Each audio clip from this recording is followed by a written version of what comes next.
बाबा, ये खेत तो हमारे काम का है, लेकिन ये तालाब हमारे किसी काम का नहीं है। आप इसे बेच क्यों नहीं देते? हाँ, और इसे बेचकर जो पैसे मिलेंगे उससे हम बढ़िया बढ़िया चीजें खरीदेंगे। ऐसा कभी मत करना मेरी बच्चियों। ये तालाब तुम्हारे दादाजी की आखिरी निशानी है। पता है, कई साल लगाकर उन्होंने बड़ी मेहनत से इसे खोदा था। क्या सच में अकेले उन्होंने इतना बड़ा तालाब खोद दिया? बाबा, आप आगे बताओ ना, फिर क्या हुआ? अच्छा, तो तुम दोनों पूरी कहानी सुनना चाहती हो? हाँ बाबा, बताओ ना। तो फिर सुनो। एक बार की बात है, हमारे गांव में कई साल पहले भयंकर सूखा पड़ा। बड़ी मुसीबत की घड़ी थी वो, पर तुम्हारे दादाजी ने हार नहीं मानी। उस साल बारिश नहीं हुई थी, तो किसी के पास कुछ करने के लिए था ही नहीं। फिर क्या हुआ बाबा? फिर उन्होंने सोचा कि अगली बार कभी ऐसी स्थिति बने तो हमें उसके लिए पहले ही तैयार रहना चाहिए। तो उन्होंने उठाया फावड़ा और अपने ही खेत में उसे चलाना शुरू कर दिया। सूखे खेत में बाबा? हाँ, सूखे खेत में। फिर वो फावड़ा चलाते गए। गांव वालों को लगा कि वो पागल हो गया है, लेकिन ऐसा नहीं था। कई महीनों तक वो अकेले ही उस खेत को खोदते रहे और फिर धीरे धीरे उसने एक बड़े से तालाब का रूप ले लिया। फिर उसमें से पानी निकला बाबा? ऐसे थोड़े ही निकल आता है पानी। फिर उन्होंने इंतजार किया। जब बारिश आई तो सब देखते ही रह गए, क्योंकि बारिश के बाद वो बड़ा सा गड्ढा सुंदर सा तालाब बन चुका था और उसमें ढेर सारा पानी जमा हो गया था। तब जाकर गांव के लोगों को समझ आया कि बाबा ने असल में बारिश के पानी का संचय किया है, जो अगले साल के बारिश तक सबके काम आने वाला था। अरे वाह, दादाजी ने तो कमाल कर दिया। अब तुम्हारे दादाजी नहीं है, लेकिन उनका दिया हुआ ये तालाब और उनकी सीख की मुसीबत की घड़ी में हार नहीं माननी चाहिए। ये आज भी हमारे साथ है बेटा। सही कहा आपने बाबा। ओहो, अब कहानी पूरी हो गई हो तो खाना भी खा लो। सारा खाना ठंडा होने को आया है। बाबा, माँ तो बहुत गुस्से में लग रही है। कोई बात नहीं, मुसीबत की घड़ी में हार नहीं माननी चाहिए। अब जल्दी से खा लो, इससे पहले कि बात हाथ से निकल जाए।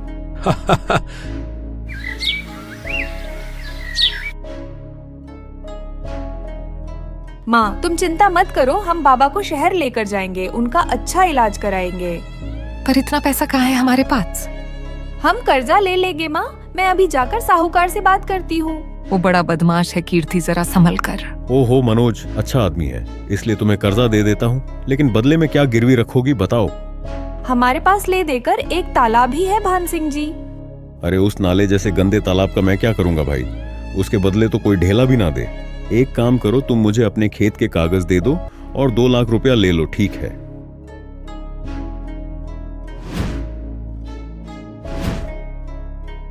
माँ, तुम चिंता मत करो, देखना बाबा का इलाज अच्छे से हो जाएगा। वो पहले की तरह एकदम ठीक हो जाएंगे। हाँ, भगवान करे ऐसा ही हो। कीर्ति, तू एक काम कर, तू काव्या को लेकर गांव जा। वहाँ छोटे वाले कमरे में एक पुराना संदूक है, उसमें मेरे चांदी के कुछ गहने हैं। जल्दी से वो सब लेकर आ जा। पर माँ, उनसे क्या होगा? पूरे 2 लाख रुपए और चाहिए। अरे कुछ तो होगा, बाकी का भी देख लेंगे। हे भगवान, मेरी माँ की शादी की निशानी भी अब हमें बेचनी पड़ रही है। हमारी मदद करो भगवान। दीदी, ये क्या है और इसे इतना छुपाकर क्यों रखा है? पता नहीं, रुक मैं इसे खोलकर देखती हूँ। मेरे बेटे मनोज, मैं जानता हूँ कि तुम मुझसे बहुत प्यार करता है, पर अब मेरी उम्र हो चली है और ये बीमारी मुझे अपने साथ लेकर ही जाएगी। तुमने अपनी जिंदगी भर की कमाई मेरे इलाज पर खर्च कर दी, लेकिन ये ठीक बात नहीं है। आगे तेरी संतानों को भी पैसों की जरूरत पड़ेगी। एक राज छिपा कर रखा मैंने तुझसे, ताकि तू या तेरी संतानें सही वक्त आने पर उसका इस्तेमाल कर सके। तालाब की खुदाई करते वक्त मुझे कुछ मिला था। ये चाबी तेरी सारी समस्याएं खत्म कर देगी। बस याद रखना कि ये चाबी असल में मेरे दिल की है। क्या दादाजी ने पैसे या गहने छुपा कर रखे होंगे कहीं? हाँ काव्या, लगता तो ऐसा ही है। जरूर दादाजी के पास कुछ ऐसा था जिसकी मदद से वो खुद का इलाज करा सकते थे, लेकिन उन्होंने वो हमारे बाबा और हमारे लिए छोड़ दिया और अपने प्राणों का बलिदान कर दिया। पर सवाल ये है कि क्या बाबा को इस बारे में कुछ पता नहीं चला? कैसे पता चलता? कितना छुपा कर तो रखी थी डिबिया दादाजी ने। लेकिन दीदी, ये चिट्ठी के आखिर में किस तरह की पहेली है? अब हम दादाजी का दिल निकालकर कहाँ से लाए? बुद्धू वो किसी तरफ इशारा कर रहे हैं। उन्होंने कहा कि ये चाबी मेरे दिल की है। इसका मतलब कोई ऐसी चीज जो उनके दिल के सबसे करीब थी। उनके दिल के सबसे करीब तो बाबा है, पर बाबा में चाबी थोड़ी लगेगी। हाँ दीदी, उनके दिल के करीब वो तालाब ही है जो उन्होंने बहुत मेहनत से खोदा था। शाबाश, सही कहा। पर इतने बड़े तालाब में हम ये चाबी कहाँ लगाएंगे? किस जगह? सोच कीर्ति, सोच। दीदी, चाबी तो किसी ताले में ही लगेगी और ताला जरूर किसी चीज की तो सुरक्षा कर रहा होगा। हाँ, जैसे कोई पुराना संदूक। लेकिन वो संदूक पूरे तालाब में कहाँ है? पूरा तालाब खोदने में तो बहुत वक्त लग जाएगा। हाँ, और डॉक्टर ने जल्दी पैसे मंगवाए हैं। क्या करे दीदी? मिल गया, मान गई। दादाजी तो बहुत ही समझदार थे। मतलब उन्होंने एक ही पहेली में 2 उत्तर दिए। उनके दिल की चाबी मतलब तालाब, और दिल कहाँ होता है? शरीर के बीचों बीच। तो हम तालाब के बीचों बीच खुदाई करेंगे, वो भी रात को। वाह दीदी, क्या दिमाग पाया आपने। वैसे दीदी, एक बात तो माननी पड़ेगी, दादाजी बहुत समझदार थे। लेकिन शायद वो जानते थे कि उनकी आने वाली पीढ़ियां भी बहुत समझदार होगी। दीदी, क्या ये सोने के सिक्के हैं? हाँ, काव्या, दादाजी ने सही कहा था कि सारी मुश्किलें हल हो जाएगी। दादाजी भले ही चले गए, लेकिन वो जाते जाते हमारी सबसे बड़ी मुश्किल हल कर गए।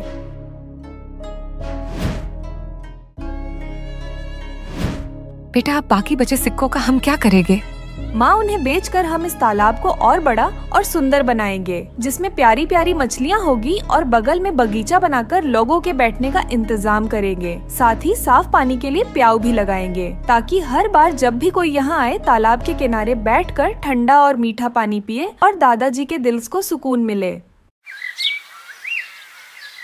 ब्रेड पकोड़ा ले लो। ब्रेड पकोड़ा, गरम गरम ब्रेड पकोड़ा, हरी लाल चटनी के साथ। गरम गरम ब्रेड पकोड़ा ले लो। अरे, एक ब्रेड पकोड़ा देना। ये लो, 10 रुपए का हुआ। हेलो, हाँ बोलो। फोन में आवाज साफ नहीं आ रही है। अभी पकोड़े बेच रही हूँ, तुम घर पहुँचो। और हाँ, सब्जी लेते जाना। पूजा को बोलना मैं थोड़ी देर में घर में आ जाऊंगी, तब तक वो सब्जी बनाकर रख लेगी। हाँ, रखती हूँ। पकोड़े बेचने दो, नहीं तो ठंडे हो जाएंगे तो ग्राहक खरीदेंगे नहीं।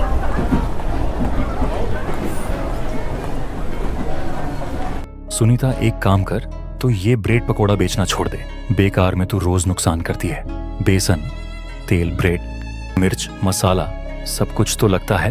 कमाई 100 रुपए की नहीं होती और लागत उससे ज्यादा की होती है। हाँ, थोड़े दिन और देखती हूँ। अगर नहीं चला तो कुछ और सोच लूंगी। अभी जो बनाए हैं वो तो बेच ही आओ। माँ, आज मैं भी तुम्हारे साथ चलती हूँ। आज घर पर तो कोई काम है नहीं, और तुम कह रही हो कि तुम्हारे सिर में भी दर्द है। तुम जाओगी तो मुझे तुम्हारी चिंता रहेगी। चलो, मैं साथ चलती हूँ। लेती जा पूजा को। सही कह रही है, अकेले कहीं चक्कर खाकर गिर गई तो और मुसीबत आ जाएगी। बेटा, एक ब्रेड पकोड़ा देना। जी आंटी जी, ये लीजिए। ब्रेड पकोड़ा ले लो।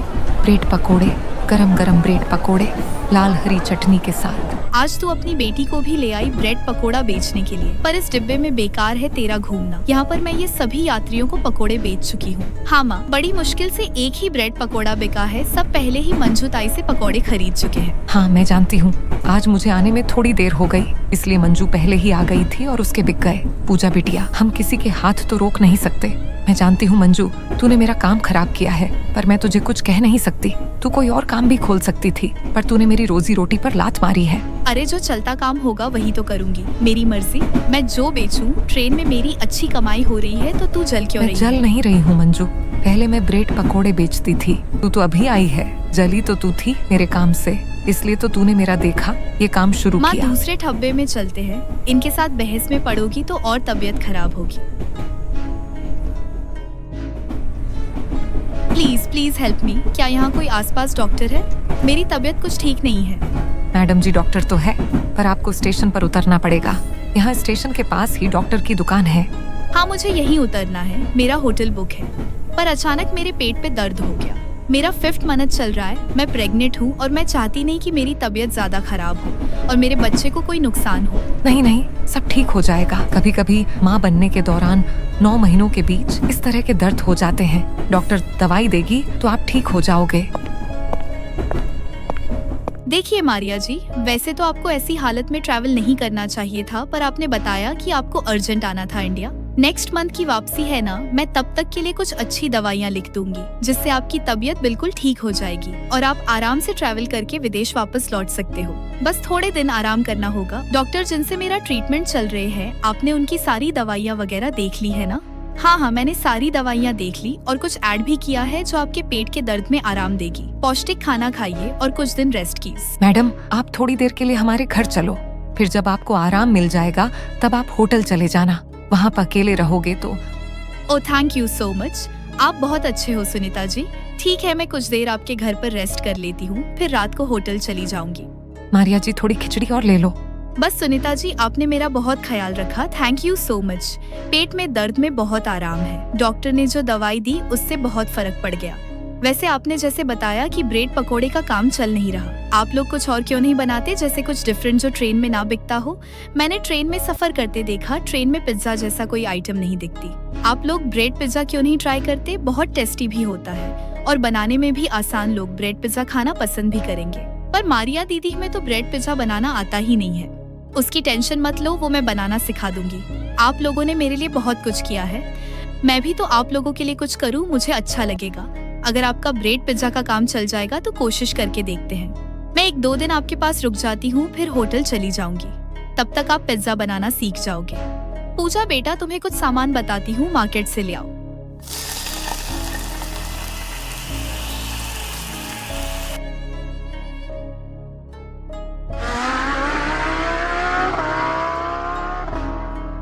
ब्रेड पिज्जा ले लो, गरम गरम ब्रेड पिज्जा, चीजी और टेस्टी टमेटो केचप के साथ। वाह माँ, तुमने तो बिल्कुल सही बोला। मारिया दीदी ने यही कहा था। सब हमारे ब्रेड पिज्जा बहुत पसंद कर रहे हैं। मारिया आंटी का आइडिया काम कर गया। हाँ, हमारी अच्छी बिक्री हुई। पूजा, मैं चाहती हूँ कि तुम अपनी आगे की पढ़ाई फिर से शुरू करो। सुनीता, तुम और मोहन दोनों मिलकर ब्रेड पिज्जा का स्टॉल चलाना। कोई भी हेल्प चाहे हो तो मुझे कांटेक्ट करना। कुछ दिनों बाद रेलवे प्लेटफॉर्म पर सुनीता और मोहन मिलकर ब्रेड पिज्जा का स्टॉल लगाने लगे और इधर पूजा ने दोबारा पढ़ाई शुरू करी। क्या हुआ मोहिनी, तुमको मोमोज खाना पसंद है क्या? भाभी, आज तक हमने कभी भी मोमोज नहीं खाए, बस देखकर ही मन बहला लेते हैं। चलो ठेले के पास चलते हैं, मोमोज की महक ही ले लेंगे। हाँ भाभी, ये आपने बिल्कुल सही कहा। हाँ बहन जी, कितने प्लेट मोमोज लगा दूं? नहीं भाई साहब, हम तो बस देख रहे थे कि मोमोज बनते कैसे हैं। हमारे पास मोमोज खरीदने के लिए पैसे नहीं है। शाम हो ही नहीं कि तुम जैसे भिखारी तुरंत भीख मांगने आ जाते हो। चलो निकलो यहाँ से, यहाँ कुछ नहीं मिलेगा फ्री में। चाचा पागल हो गया हो क्या? हमने आपसे कब भीख मांगी? मोहिनी, चलो यहाँ से, इनसे बहस मत करो। हमारे पास पैसे नहीं और फालतू में यहाँ खड़े हैं तो उन्हें ऐसा ही लगा होगा कि हम भिखारी हैं। मोहिनी, मैंने मोमोज बनाने का तरीका उस ठेले वाले का देख लिया था।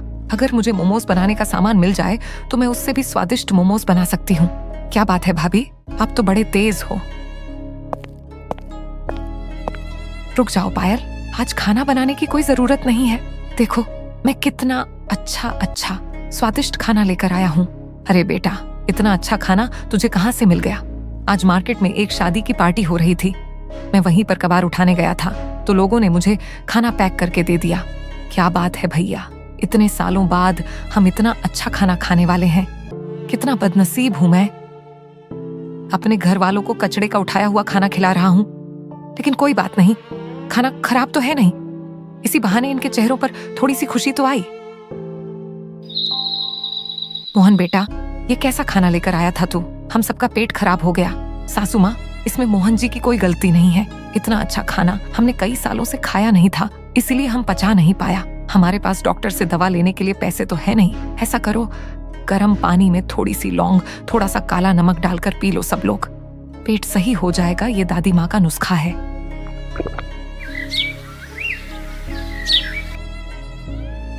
भैया, हम सबको ना मोमोज खाने का बहुत मन कर रहा है। भाभी का भी बहुत मन है मोमोज खाने का। उन्हें मोमोज बनाना आता भी है। शाम को जब आप आना तो मोमोज बनाने का सामान लेते आना। बहन, मोमोज बनाने का सामान बहुत महंगा मिलता है। प्याज, आलू, हरी मिर्च, लहसुन, ये सब तो हम अपने घर के बाहर खुद ही उगा लेते हैं। जो पैसे मैं कमाता हूँ उससे घर चलना ही मुश्किल है। फिर भी मैं कोशिश करूंगा।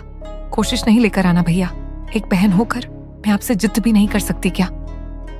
कितना बदनसीब भाई हूं मैं, अपनी बहन की एक छोटी सी ख्वाहिश भी पूरी न कर सका। भैया, भाई अपनी बहन के लिए न जाने क्या क्या कर देता है और आप एक छोटा सा काम नहीं कर पाए। पायल, हर भाई चाहता है कि वो अपनी बहन के हर ख्वाहिश पूरी करे, इस तरह जिद नहीं करते। लेकिन भाभी, मैं तो सिर्फ मोमोज खाना चाहती हूँ। कौन सा राजमहल मांग लिया मैंने? तुम मोमोज खाना चाहती हो ना? आज रात मैं तुम सबके लिए मोमोज ही बनाऊं। लेकिन बहू, हमारे पास तो मोमोज बनाने का सामान ही नहीं है। सासू माँ, हमारे पास आटा है, नमक है, तेल है, आग जलाने के लिए लकड़ी है, खाना बनाने के लिए मिट्टी का चूल्हा भी है। हमने अपने घर के बाहर हरी मिर्च, आलू, प्याज, लहसुन ये सब उगा रखा है। ये सब मिलाकर मैं इतने अच्छे मोमोज बनाऊंगी ना कि आप लोग उंगलियां चाटते रह जाएंगे। क्या बात है भाभी, मुझे आप पर पूरा भरोसा है कि आप सबसे अनोखे मोमोज जरूर बना लोगी। मोहिनी, तुम जल्दी से आटा गूंद लो, तब तक मैं मोमोज के लिए सब्जी तैयार करती हूँ। भाभी, सब्जी की महक तो कमाल है। मोमोज आज मैंने अपनी जिंदगी में पहली बार खाया है, लेकिन फिर भी मैं शर्त लगाकर कह सकती हूँ कि इतना स्वादिष्ट मोमोज बड़े से बड़े होटल में भी नहीं मिलेगा। हाँ पायल, तुम दोनों ने तो कमाल कर दिया। अगर इसका स्वाद इतना ही अच्छा है तो क्यों ना हम घर के बाहर सब्जी वाले देशी मोमोज बेचें। अगले दिन से पायल और मोहिनी घर के अंदर देशी मोमोज बनाने लगी। लोगों को मोमोज का स्वाद सबसे अलग और स्वादिष्ट लगा। तो इस तरह अब मोहन ने कबाड़ बिनने का काम बंद कर दिया और सब खुशी खुशी रहने लगे। एक छोटा सा गांव था, रामपुर। वहीं एक औरत रहती थी, शांता। उसका दिल पत्थर का हो चुका था। उसका अपना बेटा तो था, लेकिन उसके पति की पहली पत्नी के 2 बच्चे भी थे। छोटू 7 साल का और गुड़िया 5 साल की। सगी ममता नहीं थी उनके लिए। उसे लगता था ये बच्चे उसके बेटे के हिस्से का प्यार और संपत्ति छीन लेंगे। रात का समय था। शांता ने बच्चों को पुचकारते हुए कहा, आओ बच्चों, आज तुम्हें एक बहुत सुंदर जगह ले चलती हूँ। खेलोगे ना? हाँ माई, हम चलेंगे, हम खेलेंगे। गांव के आखिरी छोर पर एक पुराना सूखा कुआं था, जिससे अब कोई नहीं आता जाता था। वहीं ले जाकर शांता ने बच्चों से कहा, चलो अब खेल शुरू करते हैं। माई, ये जगह डरावनी है, हम घर चलें? शांता के चेहरे पर अजीब सी सर्द मुस्कान आई। उसने पहले छोटू को उठाया और कुएं की मुंडेर पर बैठाया। छोटू डर गया। वो कहने लगा, माई पकड़ो ना, मैं गिर जाऊंगा। पर शांता के हाथों में अब कोई ममता नहीं थी। एक झटके में उसने छोटू को धक्का दे दिया। छोटू की चीख गूंजती रही, माई। गुड़िया चीखते हुए शांता के पैरों से लिपट गई। माई, मुझे मत फेंको, मैं अच्छी बच्ची बनूंगी, मैं कुछ नहीं मांगूंगी, बस बचा लो। शांता की आंखों में कोई दया नहीं थी। उसने गुड़िया को भी दोनों हाथों से उठाया और उसे भी कुएं में फेंक दिया। कुछ पल के लिए पूरा गांव जैसे खामोश हो गया। कुएं से आती बच्चों की आखिरी चीखें और फिर गहरा सन्नाटा। शांता वापस लौटी, अपने बेटे को गोद में उठाया और बुदबुदाई, अब कोई नहीं बांटेगा तेरा प्यार, कोई नहीं। लेकिन उस रात से शांता के घर के बाहर कुएं से बच्चों के रोने की आवाजें आने लगी। रात होते ही कोई दरवाजा खटखटाता, कोई कानों में फुसफुसाता, माई माई माफ कर दो। शांता का चेहरा पीला पड़ गया। उसका अपना बेटा भी अब उसे देखकर रोने लगा। गांव वाले कहते हैं, शांता की आंखों में दिन रात वही मासूम बच्चों की चीखें नाचती रहती थीं। कुछ महीनों में शांता पागल हो गई और एक रात उसी कुएं में कूदकर जान दे दी, जहां से मासूम बच्चों की चीखें अब भी आती थीं।